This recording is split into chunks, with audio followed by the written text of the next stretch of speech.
Okay, it looks like it's on mute, so hopefully that's correct. I'm gonna go back into Zoom.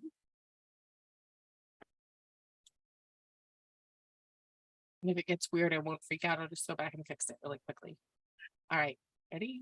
And hey everyone, welcome back to Be Not Afraid. We are continuing our deep dive into ethnic studies K through 12 curriculum.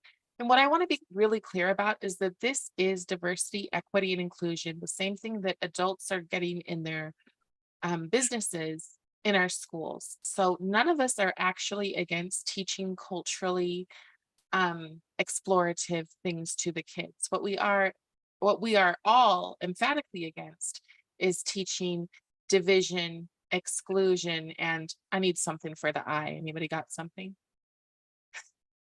I threw you out at it. Can't think of anything off the top of my head. Yeah. So yeah. So anyways, we don't want division and exclusion taught to the kids. Um, so what we're going to do is start off right where we were on our last round, using the book and just going page by page. And I have divided up between each of my friends a section. So you want to open that up, Brooke? Yes. By the way, I love your orange. Oh, thank you. You need to let me share. Oh, okay. That always would help. One day I'll get this right the first time. Share screen. Okay.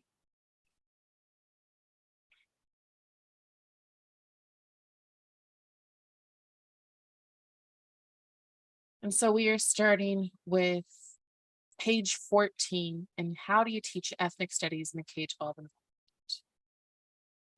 environment? Okay, so this is mine, and they say everything right in here, and they're just not doing it. So it's the same business of, hey, this is what we want to do. And everyone's like, yes, we want to unite people. We want to teach about people. Everybody says, yes, this is what we want. And this is how you do it. And they're like, yes, that's how we do it. We share perspectives. And then they go do something else and say, we were doing what we said. And by throwing in these little words, they're not. And so I don't think there's anything wrong in here. There was a word that like perspective of marginalized groups. We all know what marginalized groups mean.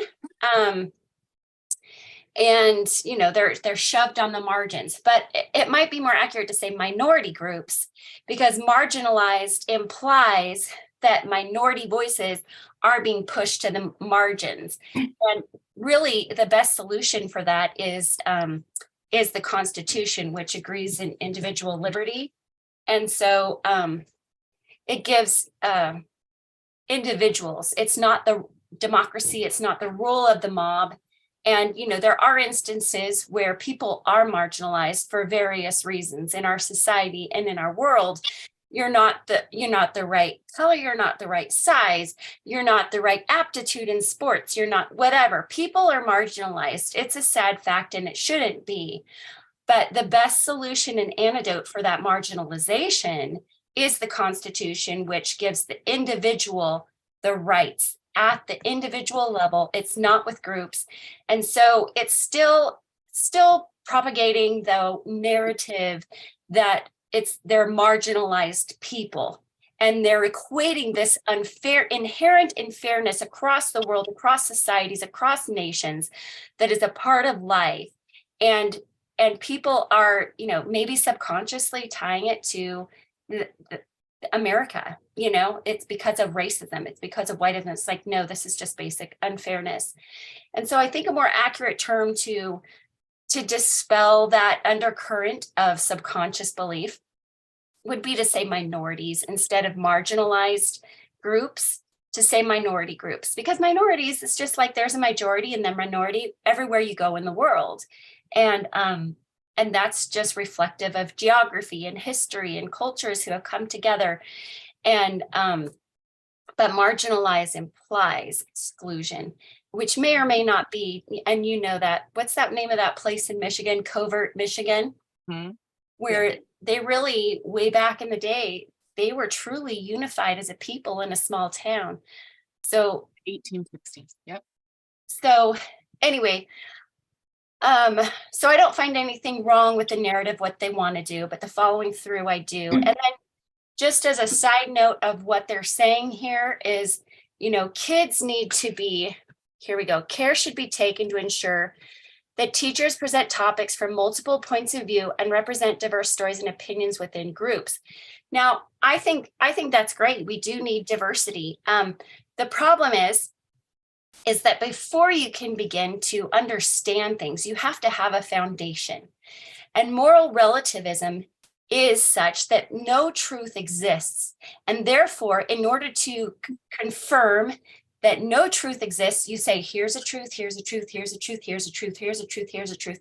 So the problem we have with this whole thing is not necessarily that you're presenting different sides. I always look for different sides in a way to understand it. But the worldview through which this is being presented is a worldview of moral relativism and the absence of truth. And for children, a lot of times when you teach from different perspectives, what they internalize is there is nothing that is true. And so and schools should not be teaching like religious or truths as this comes about. So I just think this is something that needs to be done, different perspectives. But the difficulty is, how do you do this right and well with children? And even so, obviously, I said it before, but I got my master's in critical and creative thinking. And so when we studied creative thinking, what makes something creative? Well, you can't just throw paint on a wall. I mean, Jackson Pollock did, right? And it was awesome. But generally, a kid's scribble is not creative. So what's the recipe for socially accepted creativity? And that was generally 10 years of master experience plus one. And that was the definition of creativity. So the application in this scenario is that you have to have a sound foundation with which to process all of this information. Well, what does that mean? Are these people, because a lot of kids are such black and white thinkers that they think, oh, they're good and they're bad. Like, it's so hard to get my kids out of that mindset. They're like, well, they bad or good? And I'm like, what? They're just different, And so when you're presenting this, they subconsciously weigh, or consciously even, black and white, good and evil. That's how their brain weighs it. So I'm just saying, within the study of ethnic studies in a K through 12 environment, it can lend itself to moral relativism if it's not done carefully, acknowledging where the kids are in their understanding and processing of the world and how they do that.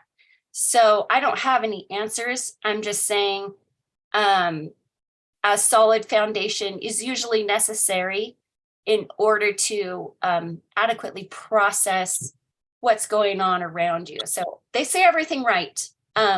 It's just in their carrying through of it that I have issue with. I'm gonna push back. I don't know that they say everything right. If you're really looking at this stuff, and some people will say, well, if you're looking for something bad, you're going to find it. Well, okay. But each ethnic community has its own unique history, struggles, and contribution. These are to be taught, understood, and celebrated.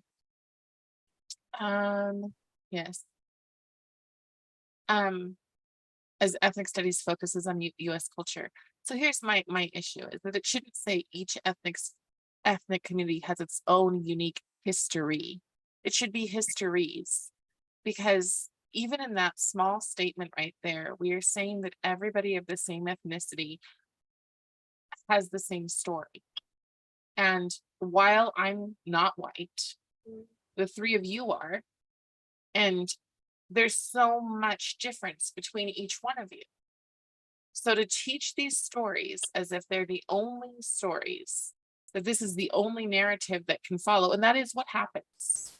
That is what happens. I've had people say some pretty foul things about me personally because I don't fit into the right box of being Black. So you're not, so to say that we have only one history, I could put 4 different people here that were all African American, and our stories would all differ. We don't make room for those stories. There's one story and one narrative, and I think we'll see that more as we continue on with what the goals and the policies are. You make that's such an excellent point, Carrie. And actually, that was part of my thesis, is how you study culture. And I think I mentioned Ned Seeley before, that when you're studying another culture, make sure you take into account the sex, the socioeconomic differences, the educational differences, to find all those different viewpoints, whether they're in the city or whether they're in a country. And you want to stay as far away from generalizations and stereotypes as you can, which comes back to the Constitution of making it at an individual level, a conversation built from curiosity at an individual level. And so really, that learning how to ask questions is probably one of the best things you can learn in ethnic studies. How do you find your resources? How do you talk to people?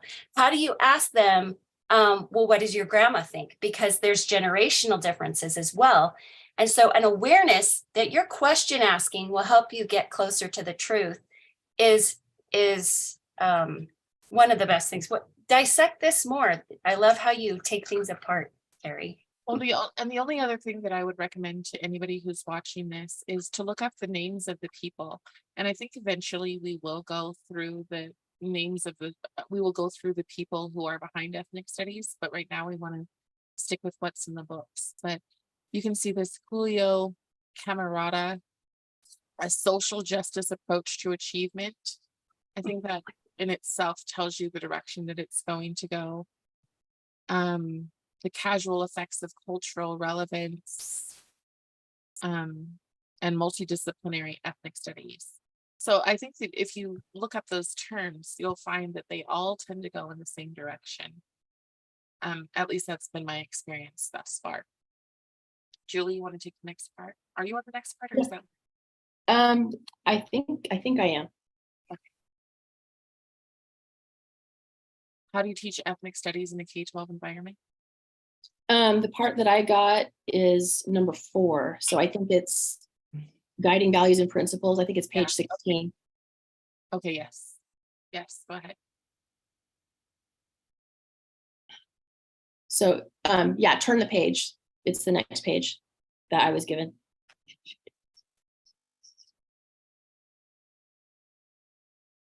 No, that's not the page I was given. I was given page 18 then. So was Lynn given this part? Lynn, I think you're next. Okay, I'm not quite sure about the 4, 5, 6, 7, 8 kind of a thing, but if everything that you and Brooke said, and I do, the language that they're using, it sounds professional in part. But what's happening is they're interjecting the same words over and over again, if you're looking for them, that goes against what they propose to be speaking about. And what I mean by that is, I'm sorry, I can't, my vision is really poor right now, so I'm trying to pull up some of these things I've got down here, but if we are going to go back on page 16, and what was that very end, says indigenous, familial, critique empire building in history in relationship to white supremacy, racism, and other forms of power and oppression. My problem that I'm having with the text that's being read here, regardless of some of the language that they're putting in here, is they go back to the same language where they're talking about, they're segregating the white population against those that they've pinpointed, which are the Latino races, the Latino ethnicities, the Black ethnicities, and there's no mention of white. The only time that I'm reading white is white supremacy. And the very language that's being spoken of is divisive. And when you are a child and you're speaking in these terms, it's like you said before, children have a very definite sense of it's either right or it's wrong. They have a very difficult time. But even in the ages that I've taught, which are the older kids and then the college kids, that still remains the same. You have to have a developed intellect to be able to separate what's being said, because people tend to categorize, and that categorization helps to divide, not bring together. You need to teach about the similarities, and instead they're trying to teach the differences. And I'm sorry, I'm having difficulty pulling up some of the, I'm having a really hard time with my eyes here today, but to pull in specific sentences, but we've all read them where, let's see if I can find. Well, something while that you're I could- looking, let's just look at 4. Critique empire building in history and its relationship to white supremacy. What all of the other nations that have done Well, empire building? the empire building, what their definition of empire building is, it can be very specific to them. Is it building a civilization? Is it learning from that civilization and moving forward? What kind of an empire are they talking about? Are they going to go into the Ottoman Empire that raped and pillaged its way across Asia and Europe? I doubt it. They only want to talk about white empire building. Right. That's my guess. And really, if you replace it, what they really mean is capitalism. They mean Yes. anything that's built. And that's right. That's right. But they're talking down here, critique empire building in history and its relationship to white supremacy, racism, and other forms of power and oppression. So they have a very definite interpretation on their side as to what that empire is being interpreted as. Exactly. Because they go back to those conflictive words. Right. And this is kids. Everyone, please remember, and I will say this over and over again. This is kindergarten through 12th grade. Every time they open these books, they are greeted with white supremacy and racism. Can I share something? Yes, absolutely. I'm sorry. I brought this up a long time ago when Brooke was with me. We were with Natalie in Burgess Owen's office. But I brought up the fact I went into the library, into Barnes and Noble, to find some books on the American Constitution, the Bill of Rights, and the beginning of the nation. I found only 2.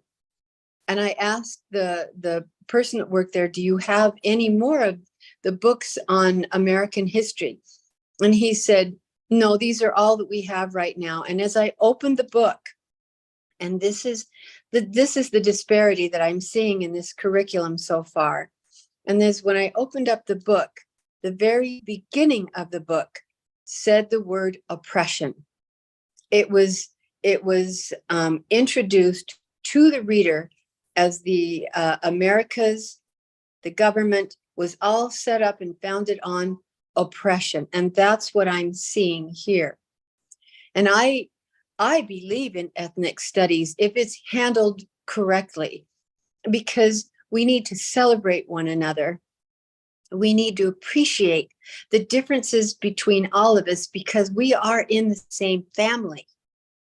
And that's what brings us together. But what I'm reading throughout this, the vernacular being used is a division, and it's a separation, and it's against one faction of society against another faction.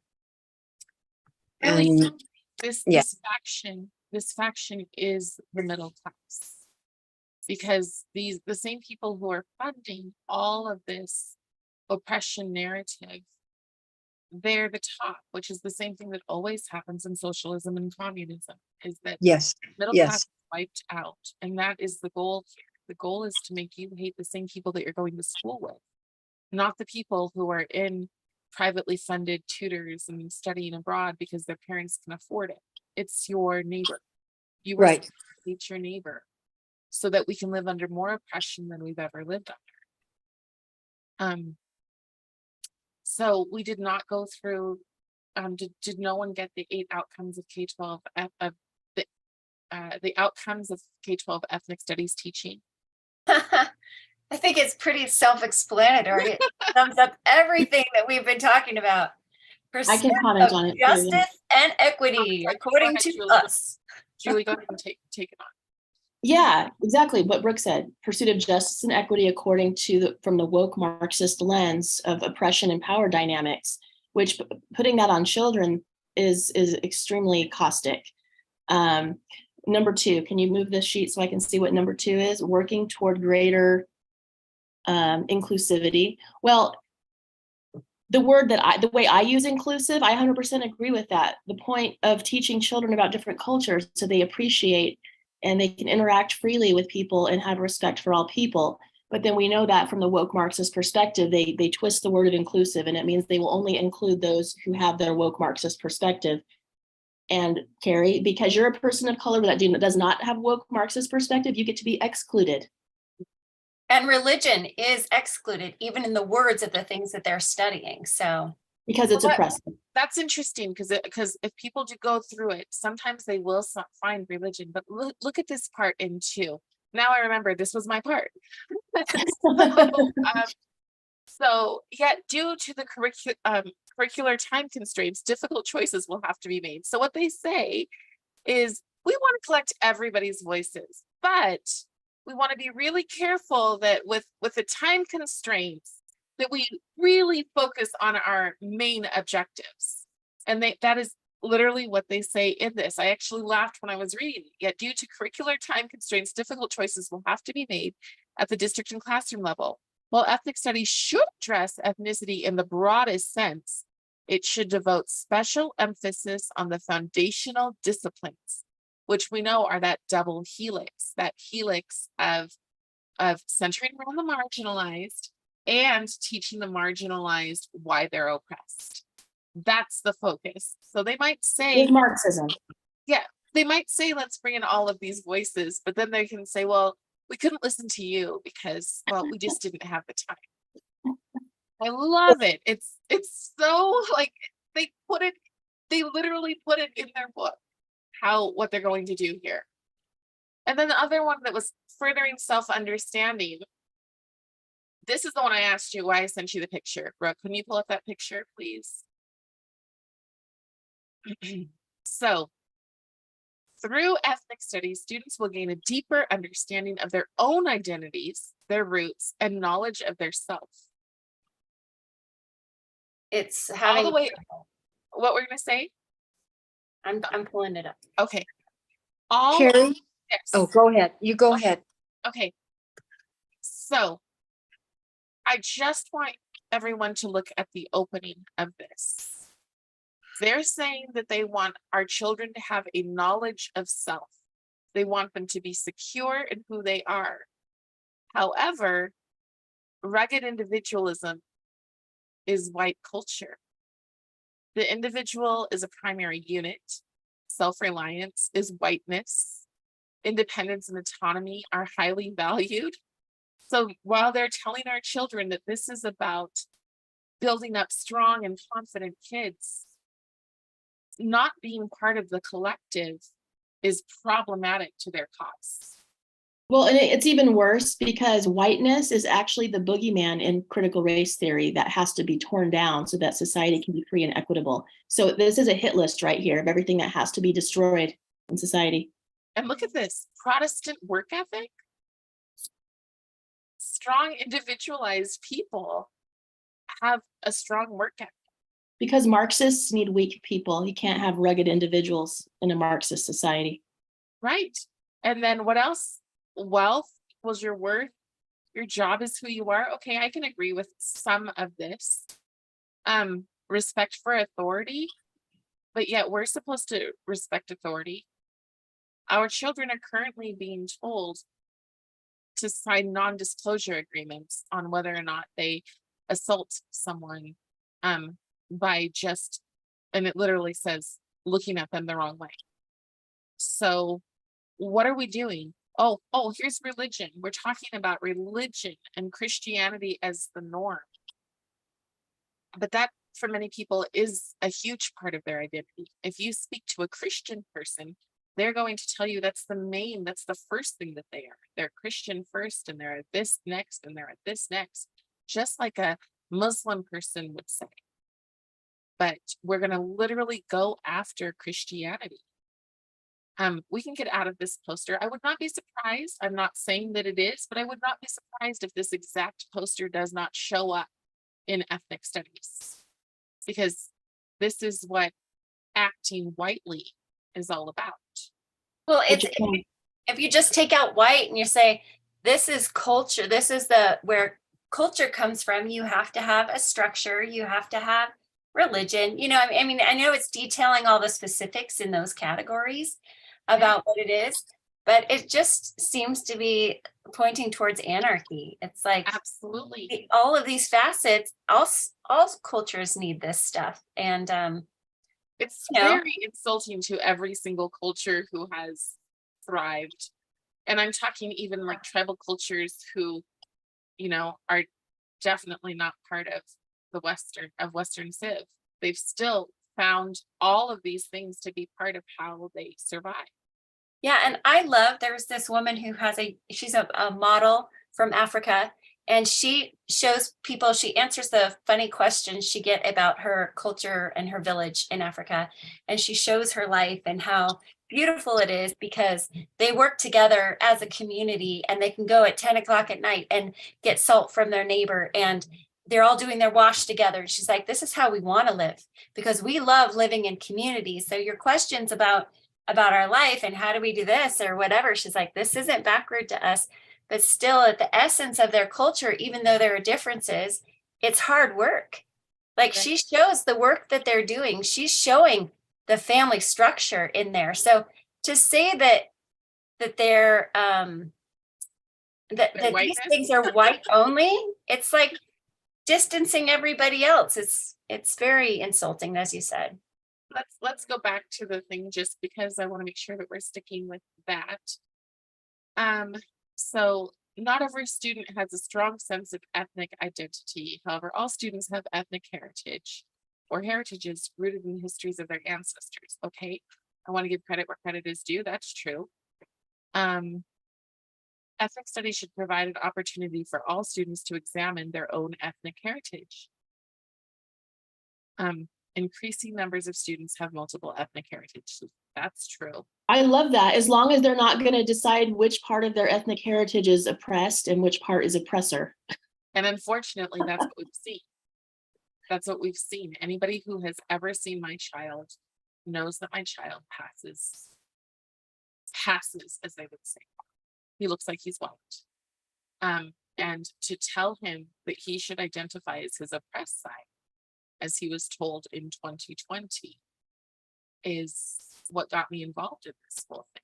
I don't believe that you should tell a person, how damaging is it to tell any single person that they're oppressed, and so then life is harder for them.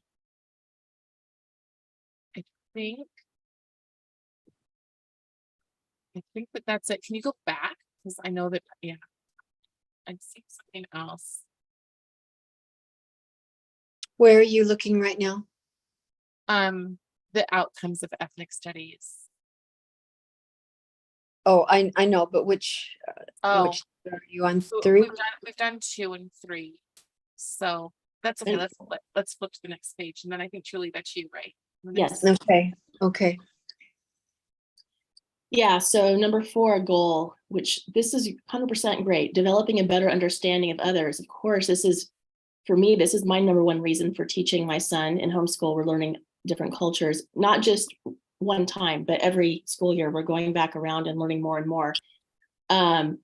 Inter-ethnic bridge building, absolutely. Mutual respect and dignity being emphasized 100%.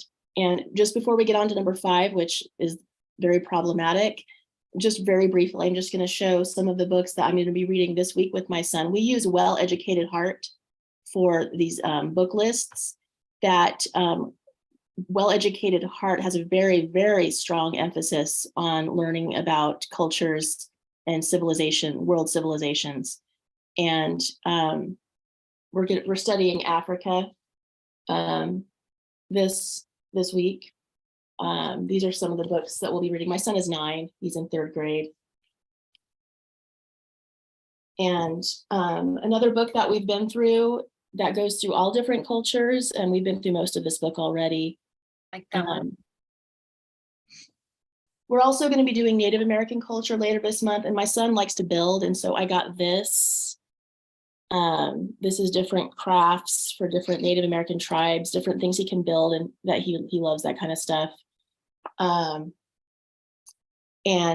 in the past, when we did, I didn't call it ethnic studies, but studied world cultures and civilizations, we did a lot of artwork. This is a painting he did when he was 6 years old, I think. We were studying Latin America. I think that's supposed to be a parrot or something, and it's supposed to be a rainforest, but doesn't really look like it. And then I would have him do writing. So for every Friday, he would do a painting and a writing page on whatever country or civilization or culture we've been studying that week. And also we tie in geography, we tie in music, we tie in cooking and making different foods. And the whole point is to teach appreciation and respect. The next one, if we move on to this curriculum, is what I definitely don't teach my son. And let's move forward with this. Okay, recognizing intersectionality. Now, there is one element of this that is not bad. Yes, I think it's like we read different books, and some of the people in the books, we read a book about a little girl from, I think, Cambodia, and her family was very poor and they didn't have money to send her to school. And so we talked about that. The problem is when you make the intersectionality the whole focus of everything, which is where you're categorizing levels of oppression and power dynamics. And again, for children, this is especially caustic. So this is where they're going to have the kids. They're going to not just talk about it. They're going to have the school kids, K through 12, rank themselves according to their privilege. And the more privileged kids get to be oppressors, and they get to have a lower status. And the kids with more intersectional disadvantage get to be uplifted.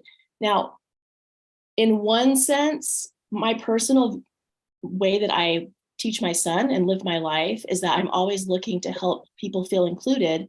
So if there's someone who might be marginalized, I definitely, we want to be extra kind to those people. But this is teaching this from a Marxist standpoint, and Marxism leads to violence. It leads to the destruction of society.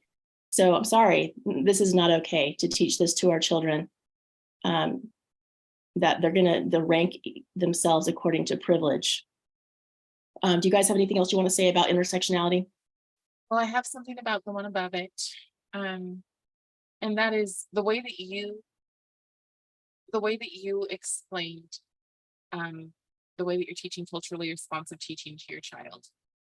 That is what most people would be okay with. That's what most people would embrace. Right. And it is exactly what Christine Sleater, who I talked about in the last one, has said is the wrong way to go about it. Christine Sleater is cited multiple times in this curriculum as saying that ethnic studies, when done your way, is dangerous and is the culture of the month category. And she says to stay away from that because that's not teaching that revolutionary energy to the kids. Remember, exactly, it's not. The double helix is intentional. It is intentionally geared towards teaching your child to be an activist. And then if we go to the next one, 6, you will see that because that's literally what they call it. Yeah, promoting self-empowerment for civic engagement, AKA we're going to turn your children into neo-Marxist social justice warriors. We're going to get your kids out on the street protesting anytime something happens that we tell them is wrong. We're going to use your kids to destroy society. So that's what that means. Sorry. And the proof is already here. We've already seen it. Lynn, have you seen it? Have you seen examples of the kids in the high schools being activists yet?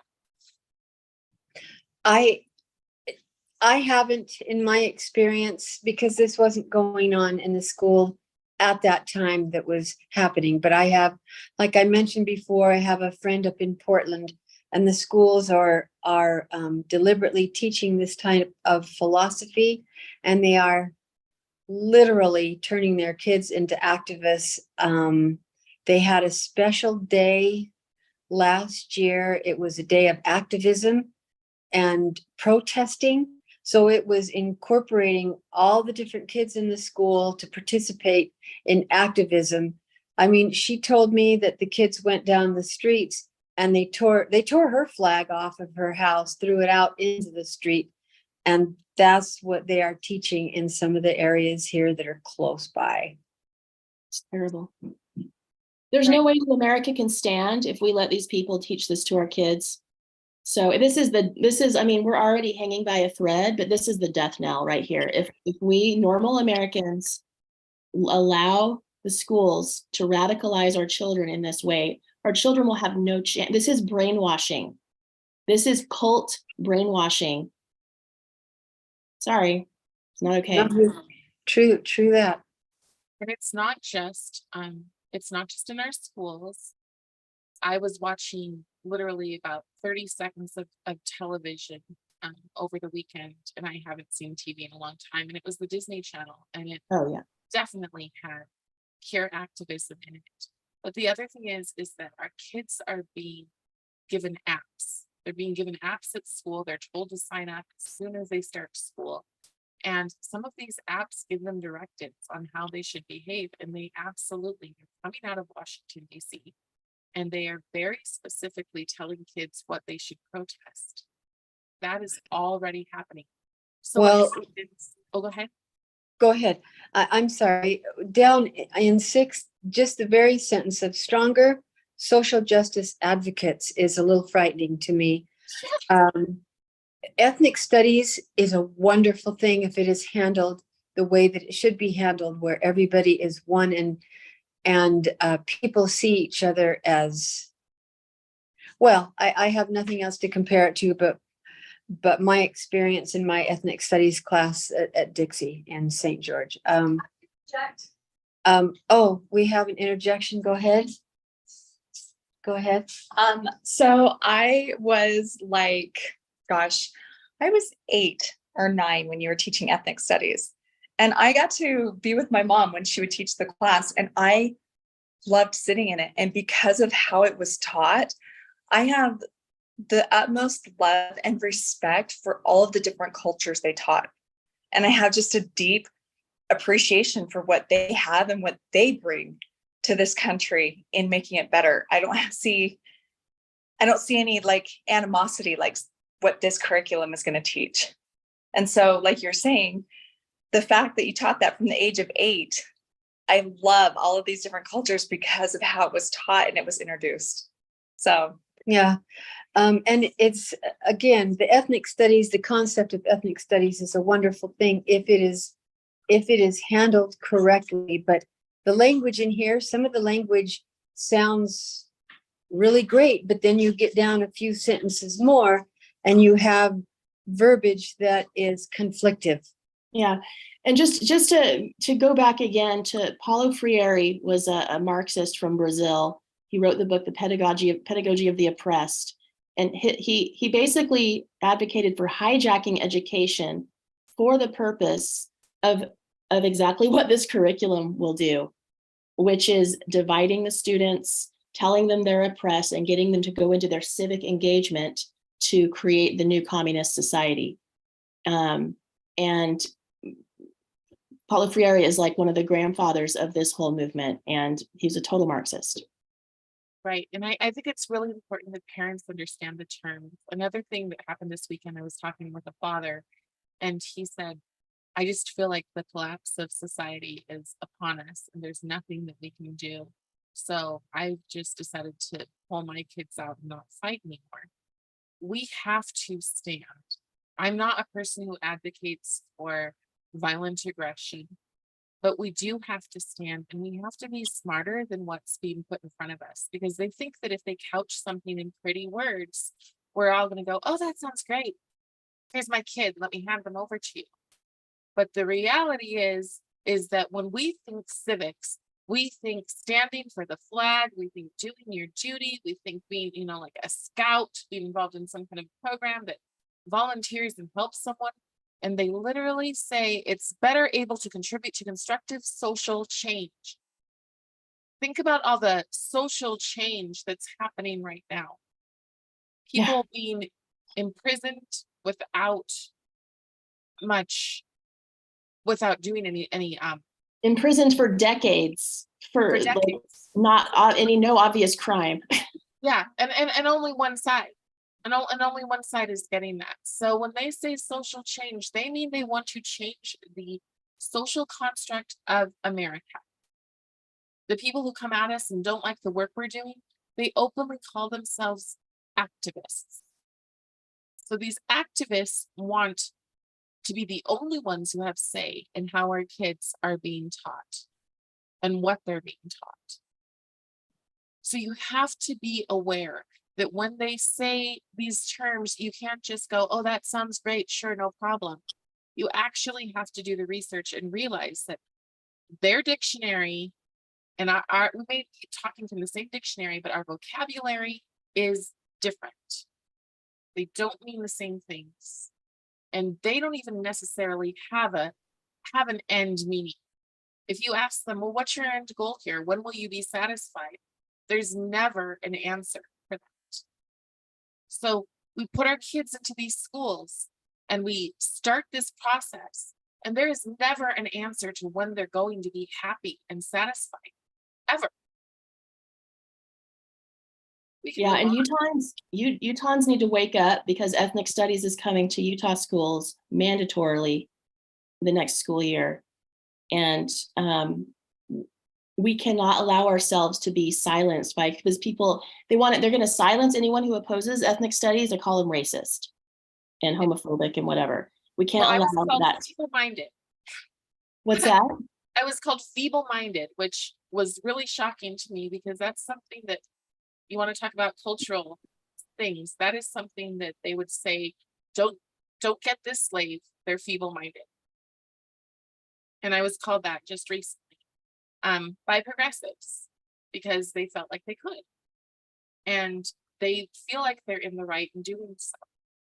So is that what's going to happen to the children who stand up? Are they going to be called names because they can, because progressives are so enlightened that they can be absolute bigots and no one will say anything about it?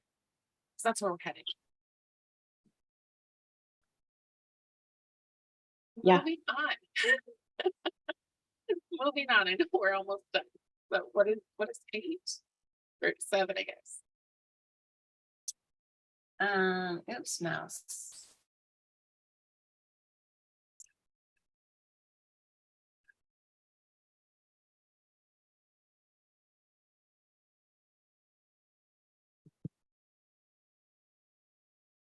Okay. There's so much to be said.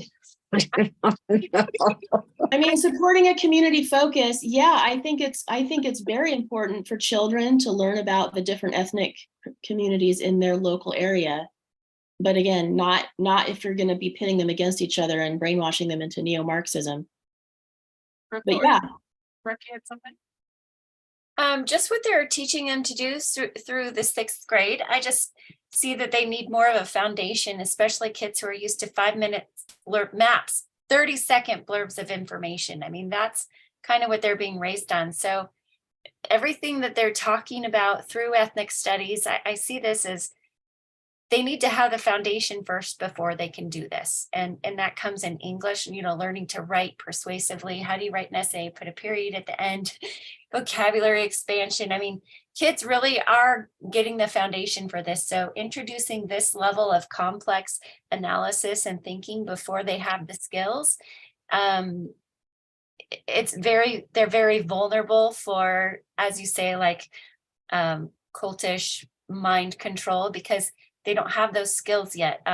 Maybe some of them do, but that's the whole point. But Paulo Freire, that was his whole point, is that you replace academics with this stuff. And in fact, even what he went so far as when you're teaching people to read, that the stuff they read is ethnic studies, Marxist type stuff, studying oppression and power dynamics. And so this is to bleed into all, as far as I've seen it, ethnic studies is to bleed into all of the different subjects. So that it becomes the overarching everything for education, and learning math and learning vocabulary expansion and other things. That's really of lesser importance.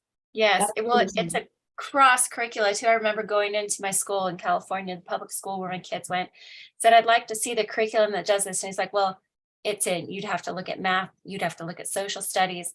All of these things have been infused into textbooks that cover every subject. So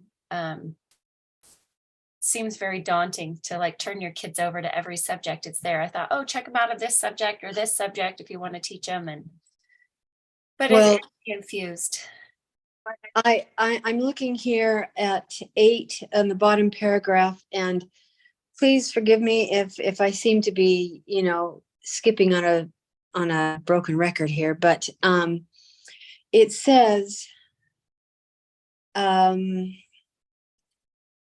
to consider new ideas and perspectives. It should also encourage students to value and respect each other. And that to me is an oxymoron when you go back into the conversation of whiteness, of oppression, the same language that, and I haven't even hit some of the words that are being used that are in the text that was before this one.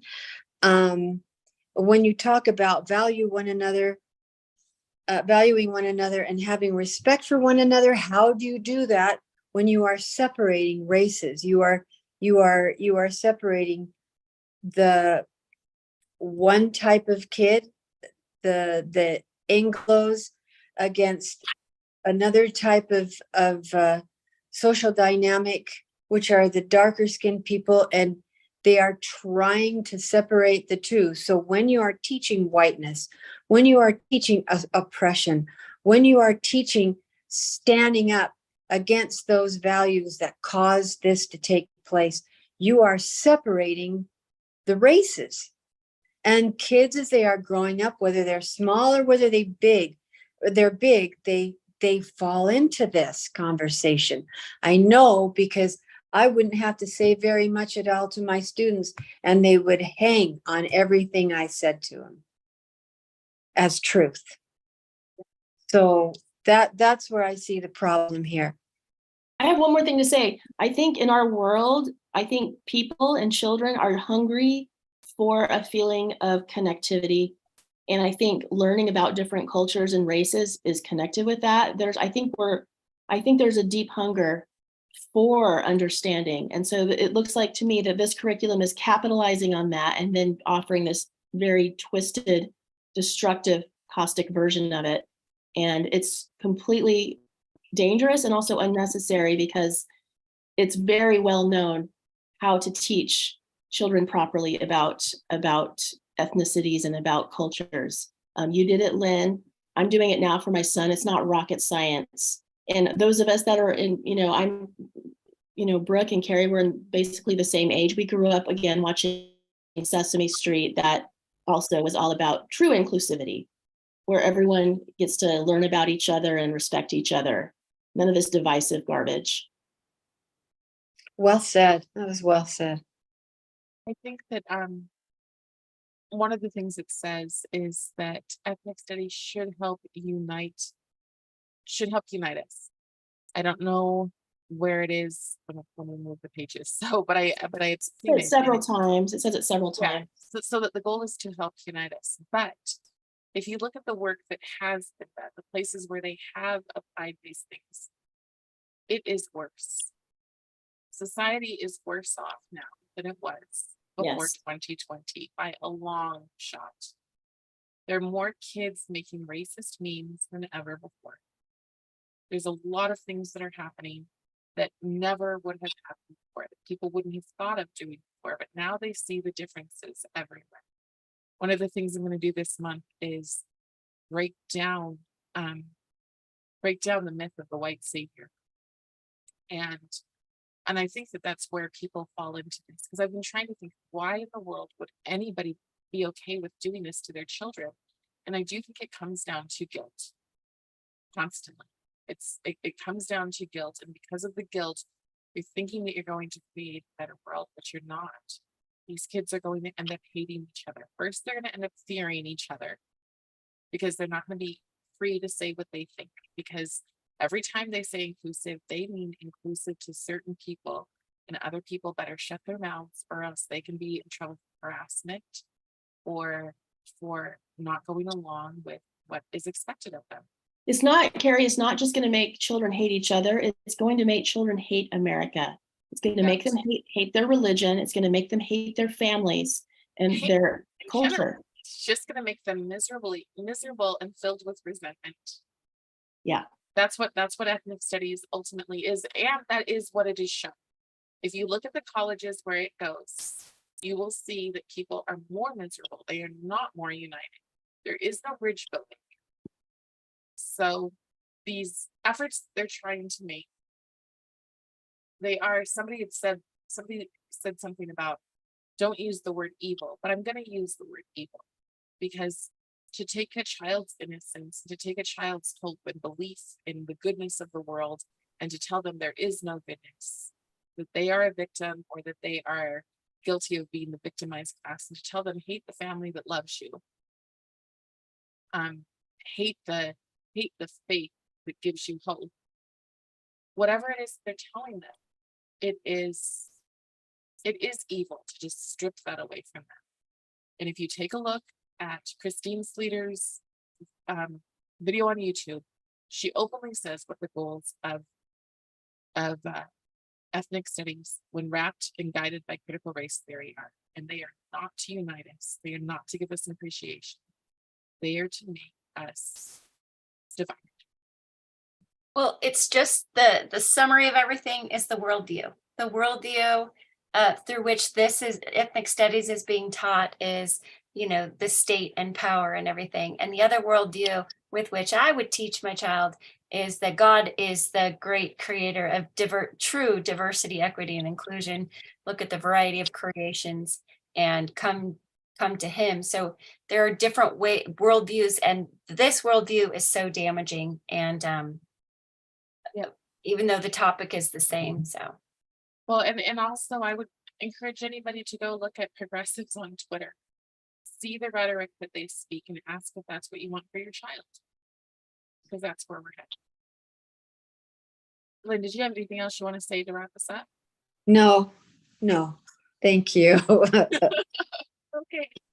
All right, everybody. Thank you so much. And we'll see you again soon. I'll tell you when. Okay. All right. See you guys. Bye. bye. Thanks, you guys.